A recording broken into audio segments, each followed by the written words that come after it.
Namaku Sari, dan hari itu aku berdiri di depan pagar rumah terbesar di kampung ini. Rumah milik Ketua RT Pak Rendra. Angin pagi menyeret aroma tanah basah dan sedikit ketegangan yang merayap dari ujung jariku. Entah kenapa, aku merasa seperti hendak memasuki bab baru yang tak pernah kusepakati secara sadar. Tapi begitulah hidup, kadang ia mendorong tanpa bertanya dulu. Begitu pagar berderitku buka, pemandangan di dalam membuatku terpukau. Rumah itu seperti hutan kecil yang jinak. Pepohonan tua menaungi halaman, rambatan hijau merayap di dinding, dan aroma kayu tua meresap sampai ke pori-pori udara. Setiap langkahku seolah memanggil burung-burung di genting untuk berkicau. Seakan memberitahu penghuni rumah bahwa pembantu baru telah datang dengan koper kecil dan segenggam harapan.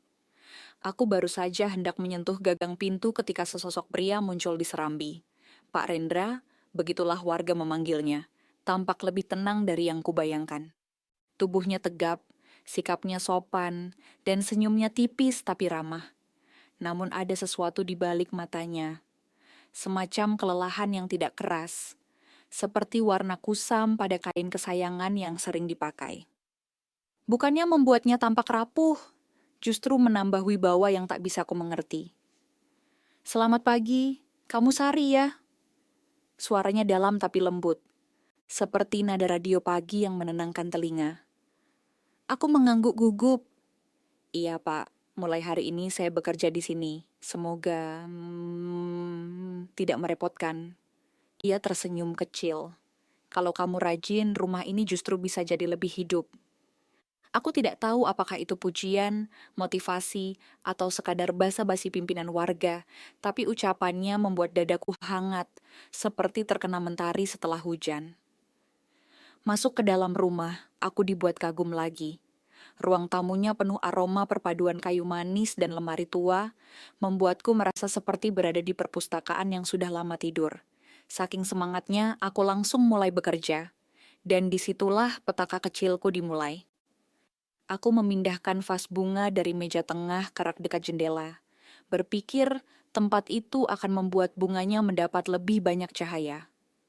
Baru 5 menit aku beranjak, tiba-tiba terdengar suara langkah Pak Rendra. Ia berdiri di belakangku, satu alisnya terangkat. Biasanya vas itu di meja tengah," ujarnya pelan. Aku panik. "Oh, saya pikir lebih bagus kalau..." Tak apa." Ia mendekat mengambil vas itu dengan satu tangan, lalu memilih mengembalikannya ke posisinya semula. Namun yang membuatku tercengang adalah tawa pelannya. Ringan, singkat, tapi tulus. Seakan jarang sekali ia memberikannya pada orang lain. "Ada-ada saja kamu ini," katanya sambil geleng-geleng. Wajahku panas, tapi entah bagaimana hatiku malah melunak. Suasana menjadi canggung, namun lucu. Dan kurasa itulah pertama kalinya aku melihat sisi dirinya yang sedikit lebih manusiawi. Bukan sekadar ketua RT yang selalu terlihat berwibawa di depan warga. Sebelum pergi, ia sempat menatapku sekilas. Bukan tatapan yang menusuk atau menggoda, hanya lama. Seperti ada sesuatu dalam diriku yang menarik perhatiannya tanpa ia sadari. Dan di saat itu aku tahu satu hal. Rumah besar ini bukan hanya tempat bekerja.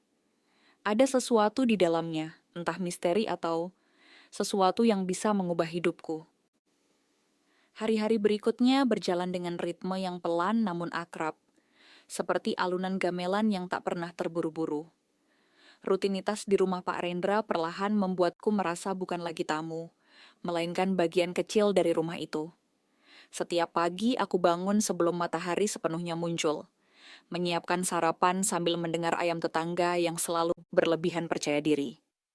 Ketika aku memotong sayur atau meracik bumbu, Pak Rendra kadang muncul di dapur dengan rambut sedikit berantakan dan wajah yang masih setengah mengantuk. Anehnya, justru saat begitu, ia tampak lebih manusiawi.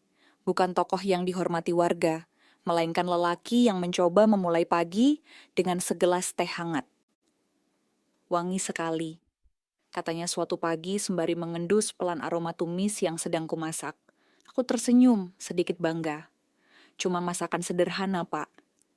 Yang sederhana justru sering membuat nyaman. Balasnya sambil menatap panci seakan itu karya seni. Kalimat itu, entah kenapa membuatku ingin tersenyum lebih lebar dari yang seharusnya. Siang hari kami biasanya membersihkan halaman bersama. Ya, bersama. Padahal pekerjaanku cukup melakukannya sendiri, tapi entah mengapa ia suka turun tangan. Dengan kaos lengan pendek, ia menyapu dedaunan sementara aku mencabut rumput liar. Sesekali kami bertukar komentar kecil tentang hal-hal sepele. Buah mangga yang belum matang, tikus yang sempat berlari, atau burung gereja yang selalu ribut mencari pasangan. Aku mulai melihatnya bukan hanya sebagai ketua RT yang disegani atau pria matang yang banyak memendam cerita, tapi sebagai seseorang yang aku bisa merasakannya, kesepian. Ada cara ia duduk minum setelah bekerja. Diam, mengamati langit, seolah menunggu seseorang yang tak kunjung pulang. Ada cara ia menanggapi warga.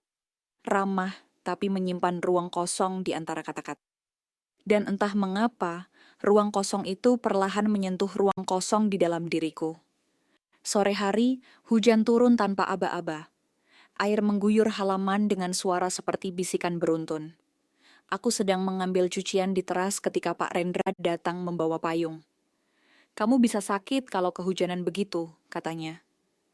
Nada suaranya tak keras tapi mengandung kecemasan yang halus. Kecemasan yang tak seharusnya ditujukan pada seorang pembantu baru. Kami berteduh bersama di bawah atap kecil. Hujan turun bagai tirai tipis yang menembus pandangan. Untuk mengisi keheningan, aku iseng berkata, "Saya suka hujan, Pak. Rasanya seperti dunia tiba-tiba melambat." "Melambat, ya." Ia mengulang kata itu seakan membiarkannya larut dalam pikirannya sendiri. "Saya juga suka hujan, tapi kadang hujan membuat saya merasa rindu." Aku menoleh. "Rindu pada siapa?" Ia tak langsung menjawab. Ia hanya tersenyum samar, tetapi matanya tidak tersenyum. Pada hal-hal yang tidak kembali, ada sesuatu dalam suaranya, tipis, nyaris tak terdengar, yang membuatku ingin mendekat, walaupun aku tahu itu bukan tempatku. Ketika aku hendak membalas, ia justru memandangku. Lama, lebih lama dari yang seharusnya. Matanya seperti mencari sesuatu di wajahku, seakan lupa bahwa ada batas yang harus dijaga. Aku merasakan pipiku panas, bukan karena malu, karena bingung. Apakah itu kekaguman? Atau aku saja yang terlalu peka? Atau mungkin sesuatu sedang tumbuh tanpa bisa dicegah? Aku memalingkan wajah, pura-pura sibuk memperhatikan hujan, padahal hatiku berdebar tak karuan. Malam itu kampung kami tenggelam dalam gelap yang pekat. Listrik padam sejak maghrib, dan hanya suara warga yang mengeluh dari kejauhan menjadi penanda bahwa kami tidak sendirian. Di rumah Pak Rendra, satu-satunya cahaya berasal dari lampu minyak yang ia nyalakan di beranda. Api kecilnya menari-nari, memantulkan bayangan kami pada dinding seperti dua tokoh dalam cerita lama. Angin malam bertiup lembut, menggoyang tirai bambu yang menggantung di sudut beranda. Denting serangga malam terdengar bagikan orkestra tak terlihat yang mengisi celah-celah hening. Suasana itu, gelap, sepi, dan hanya ditemani satu cahaya kecil, membuatku merasa seolah waktu sedang berjalan lebih lambat dari biasanya. "Ayo duduk di sini, udara lebih enak di luar," ujar Pak Rendra. Aku duduk di kursi kayu di sampingnya. Jarak kami hanya sejengkal, dan entah mengapa, kehadirannya terasa lebih besar daripada biasanya. Ada sesuatu di udara, entah ketegangan atau emosi yang tak memiliki nama. Beberapa menit berlalu tanpa percakapan. Ia menatap halaman yang samar-samar terlihat, seakan ada sesuatu di sana yang tidak bisa dibicarakan, hanya bisa diingat. "Aku tidak terlalu suka listrik padam," katanya akhirnya. Suaranya rendah, hampir tenggelam oleh suara jangkrik. Gelap seperti ini, selalu mengingatkanku pada masa lalu. Aku menoleh pelan. "Masa lalu yang seperti apa, Pa?" Ia menarik napas panjang, seperti seseorang yang lama menahan cerita dan akhirnya menyerah pada keharusan untuk mengeluarkannya. "Istriku dulu, pergi begitu saja." Nada suaranya retak meski ia berusaha tetap tampak tegar. "Kami menikah muda. Waktu itu aku terlalu sibuk mengurus warga, terlalu sibuk jadi orang yang ingin dianggap berguna, Aku pikir rumah tangga bisa menunggu. Ia berhenti. Lampu minyak memantulkan sorot matanya yang tiba-tiba tampak lebih tua. Ternyata, tidak semua orang mau menunggu seseorang yang tak pernah benar-benar ada. Aku diam, kata-katanya mengalir pelan, tapi membawa beban yang terasa menekan dadaku. Malam itu, untuk pertama kalinya aku melihat sisi dirinya yang rapuh, sisi yang tidak pernah ia perlihatkan ketika berbicara sebagai ketua RT, atau ketika tersenyum kepada warga, atau saat memanggilku untuk membantu di dapur. Ia melanjutkan, dia pergi tanpa berpamitan, tidak ada pesan, tidak ada alasan. Hanya sebuah rumah yang tiba-tiba terasa hampa. Aku mendengar setiap kata seolah itu adalah bagian dari hidupku sendiri. Entah sejak kapan, tapi aku tidak lagi mendengarkan sebagai pembantu rumahnya, melainkan sebagai seseorang yang ingin meraih tangannya, dan mengatakan bahwa ia tidak lagi sendirian. Aku tidak mengatakan apa-apa, karena aku tahu, dalam beberapa luka, yang dibutuhkan bukan saran, melainkan telinga yang mau mendengar. Keheningan kembali turun, tapi kali ini berbeda. Keheningan itu bukan kosong, melainkan penuh. Oleh cerita, oleh luka, oleh keberanian yang akhirnya ia buka di depanku. Ketika aku menunduk, aku menyadari jantungku berdebar begitu kencang. Bukan karena ketakutan akan gelap, bukan karena kecanggungan berbicara dengan atasan, tapi karena kehadirannya, kehangatan suaranya, kejujuran yang ia buka untukku, bukan untuk orang lain. Perasaan itu muncul begitu saja, seperti api kecil pada lampu minyak yang tiba-tiba membesar. Sejak malam listrik padam itu, ada sesuatu di antara aku dan Pak Rendra yang tak lagi sama. Mungkin bukan sesuatu yang terlihat, tapi terasa. Seperti aroma bunga yang samar, namun tidak bisa diabaikan. Namun justru karena itu, rumor pun mulai tumbuh di kampung seperti jamur selepas hujan. Awalnya hanya tatapan-tatapan kecil saat aku pergi ke warung. Bisikan lirih yang berhenti mendadak ketika aku lewat. Lalu mulai ada percakapan berlagak tak sengaja terdengar. Pembantu baru Pak RT itu kok sering banget kelihatan di halaman. Jangan-jangan. Kamu ini, tapi iya juga sih. Aku pulang dengan langkah berat setiap kali mendengar suara-suara itu. Rasanya seperti membawa beban yang bukan milikku, tapi dipaksakan ke pundakku. Setiap desas-desus yang menempel membuatku semakin ingin menjaga jarak dari sumbernya, yaitu Pak Rendra sendiri. Hari-hari berikutnya, aku sengaja mengurangi percakapan dengannya. Jika sebelumnya aku menyapunya dengan ceria saat menyiapkan sarapan, kini aku hanya berbicara seperlunya. Jika ia hendak membantu membersihkan halaman, aku mencari-cari alasan untuk bekerja di sisi lain rumah. Beberapa kali ia menatapku lama, seolah berusaha membaca ekspresi yang terus kututupi. "Sari, kamu ada masalah?" Tanyanya suatu pagi. Aku menggeleng cepat. Tidak pak, hanya lagi capek saja." Ia tidak percaya, aku bisa melihat itu dari garis tipis yang muncul di dahinya. Tapi ia tidak memaksaku bicara. Mungkin karena ia menghormatiku, mungkin juga karena ia takut mendengar jawaban yang tidak ingin ia ketahui. Suatu malam, ketika hujan baru saja reda, terdengar ketukan keras di pintu. Aku membukanya dan seorang ibu warga kampung berdiri di ambang.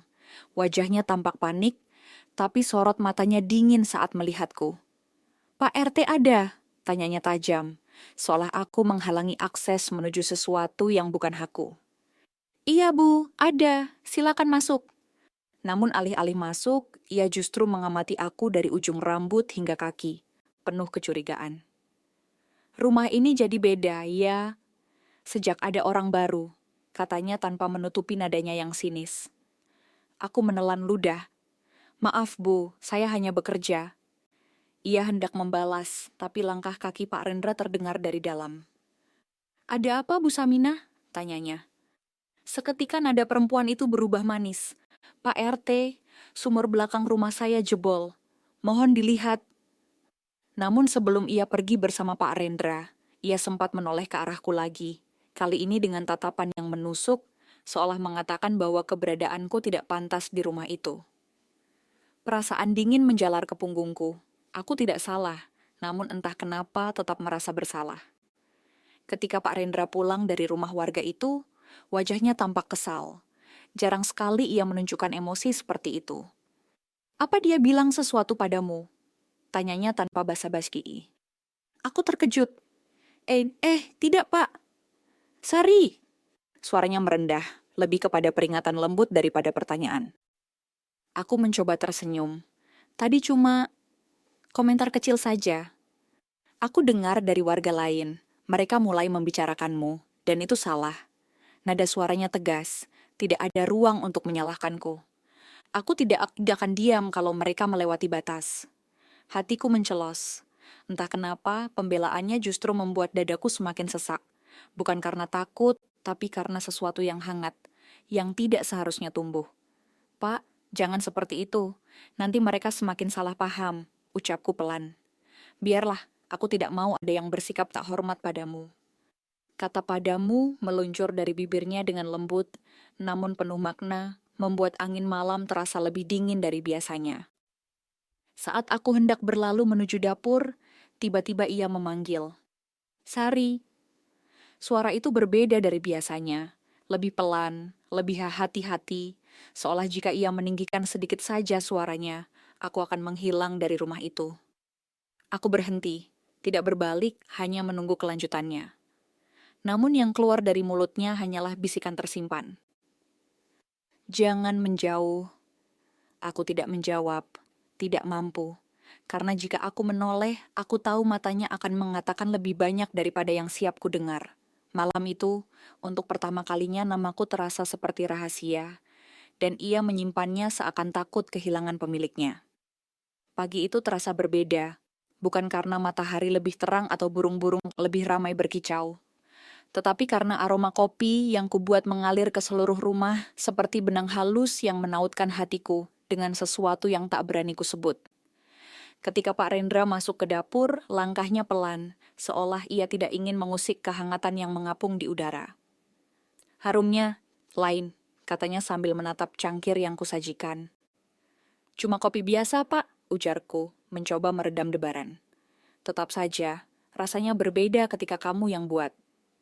Kalimat itu melayang di antara kami seperti embun yang enggan jatuh. Tidak ada senyum berlebihan, tidak ada tatapan menggoda, hanya ketulusan sederhana yang membuatku ingin memeluk waktu agar ia tidak bergerak terlalu cepat. Kami minum dalam diam, namun diam itu bukan hampa. Ia seperti ruang yang dipenuhi sentuhan yang tak terlihat. Aku merasakan sesuatu menempel pada kulitku, lembut namun pasti, seperti kehangatan sinar matahari yang menyorot perlahan ke wajah seseorang yang tidur pulas. Siang menjelang, dan kami mulai membersihkan taman. Di bawah pohon mangga besar, jarak kami hanya sejengkal. Setiap kali aku bergerak ke kiri untuk merapikan rumput, ia bergerak ke arah yang sama. Setiap aku melangkah mundur untuk mengambil alat, ia ikut mundur. Rasanya seperti dua kutub magnet yang tidak punya pilihan selain saling mendekat. Angin yang lewat membawa daun kering menari, dan aku merasa seperti sedang berada dalam dunia lain. Dunia halusinatif yang membuat batas antara logika dan perasaan menjadi kabur. Dalam benakku, ia tampak seperti pepohonan yang menaungi jalanan desa. Kokoh, tenang, dan tak pernah meminta perhatian, namun sulit untuk tidak diperhatikan. Ada pula hangat dalam dirinya yang tak bisa kupungkiri. Hangat seperti matahari sore yang perlahan turun ke ufuk. Tidak menyengat, tetapi menenangkan dengan cara yang membuat dada terasa penuh. "Sari!" Suaranya memecah lamunanku. Aku menoleh. Ada sesuatu di wajahnya, kegelisahan yang manis, ragu yang berpadu dengan keberanian yang belum sepenuhnya matang. Seakan ada kata-kata yang menempel di ujung lidahnya, menunggu momen tepat untuk lompat keluar. "Iya, Pak," suaraku hampir berbisik. Ia menatap mataku lama, sangat lama. Matanya seperti sedang menimbang apakah dunia akan berubah jika ia jujur padaku. "Aku ingin bilang sesuatu," katanya akhirnya, napasnya terdengar tertahan. Dadaku mencelos. Pun aku tidak tahu apakah aku siap atau justru ingin waktu berhenti sebelum kata itu keluar. Namun sebelum ia sempat melanjutkan, suara teriakan dari depan rumah menghempas momen itu pecah berantakan. Pak Rendra ada yang mau ditanya Seorang warga datang tergesa-gesa sambil melambai-lambaikan tangan. Sama sekali tidak sadar bahwa ia baru saja memotong sesuatu yang lebih rapuh daripada sutra. Pak Rendra menutup mata sejenak, seperti seseorang yang dihentikan saat hendak membuka hadiah penting. Nanti kita lanjutkan, ucapnya lirih. Namun ketika ia berjalan menjauh mengikuti warga itu, aku tahu ucapan itu bukan jaminan. Dunia tidak selalu ramah pada orang-orang yang saling menyimpan rasa. Hujan turun tanpa aba-aba sore itu, seolah langit ikut gelisah dengan sesuatu yang belum terucapkan. Ketukan di pintu rumahnya membuka babak baru. Seorang perempuan berdiri basah kuyup, mantan istrinya. Wajahnya menunduk, tapi kata-katanya menusuk. Aku ingin kembali, tolong beri aku kesempatan. Dunia di sekelilingku seakan merapat, menyempit, membuatku terjebak dalam ruang yang tidak lagi terasa milikku. Di antara mereka berdua, aku hanyalah bayangan yang tak sengaja hadir, seperti debu yang mudah disaput angin. Tanpa menunggu jawaban, aku mengambil keputusan yang terasa paling aman, pergi. Langkahku cepat, namun dadaku kosong. Aku keluar dari rumah itu dengan hati yang gemetar, membiarkan hujan menyamarkan air mata yang tak berani kupamerkan. Namun sebelum jarak kami benar-benar melebar, suaranya memecah deru hujan. Ia berlari menyusul, napasnya berat, pakaiannya basah, tapi matanya penuh ketakutan kehilangan. Dalam suara yang hampir pecah, ia berkata, "Jangan pergi, aku tidak ingin kehilanganmu 2 kali." Kata-kata itu menghantamku lebih keras dari badai di sekeliling kami. Ada sesuatu di dalam diriku yang retak sekaligus menyala. Di bawah langit yang koyak, aku terjebak dalam pertarungan yang tak pernah kupersiapkan. Keberanian untuk kembali padanya, menerima ketidakpastian, luka, dan harapan baru atau melanjutkan langkahku sendirian, menjaga sisa-sisa harga diri yang masih kugenggam. Hujan tak mereda, begitu pula pergulatan di dadaku. Waktu akhirnya menjadi saksi bahwa beberapa luka hanya bisa sembuh jika ada seseorang yang bersedia duduk di sampingnya, tanpa tergesa, tanpa menuntut apa-apa. Begitulah hubungan kami tumbuh kembali, perlahan, jujur, dan tanpa perlu diumumkan keras-keras kepada dunia. Para warga mulai melihat perubahan itu bukan sebagai gosip, tapi sebagai kisah 2 hati yang saling menemukan pulangnya. Tidak ada bisik-bisik tajam di belakang punggungku lagi. Yang tersisa hanya senyum hangat dan sapaan ramah. Mereka tahu, aku bukan sekadar seseorang yang singgah. Aku seseorang yang ia pilih untuk tetap tinggal. Pekerjaanku di rumah itu tetap berjalan seperti biasa. Tapi ada sesuatu yang berbeda. Cara mereka memandangku. Sekarang, bukan hanya sebagai pembantu, tetapi sebagai seseorang yang dihormati, sebagai pendamping hidup Pak Rendra. Ia sendiri menjadi lebih sering tersenyum, senyum kecil yang dulu jarang muncul, seperti matahari yang malu-malu menembus kabut pagi. Di malam-malam tertentu, ketika angin berhembus lembut melewati jendela, aku menyadari sesuatu yang sederhana namun besar. Rumah ternyata bukan bangunan dengan dinding rapi atau halaman luas. Rumah adalah seseorang yang membuatku merasa aman tanpa harus menjelaskan apapun. Seseorang yang menatapku seolah aku layak untuk dicintai. Dan pada akhirnya, aku menutup kisah ini dengan suara hatiku sendiri. Cinta tumbuh dari hal-hal kecil, dari tawa yang tak disengaja, dari kata sederhana yang mampu menyembuhkan hari yang berat. Dan dari keberanian untuk tetap tinggal, meski kita pernah takut disakiti.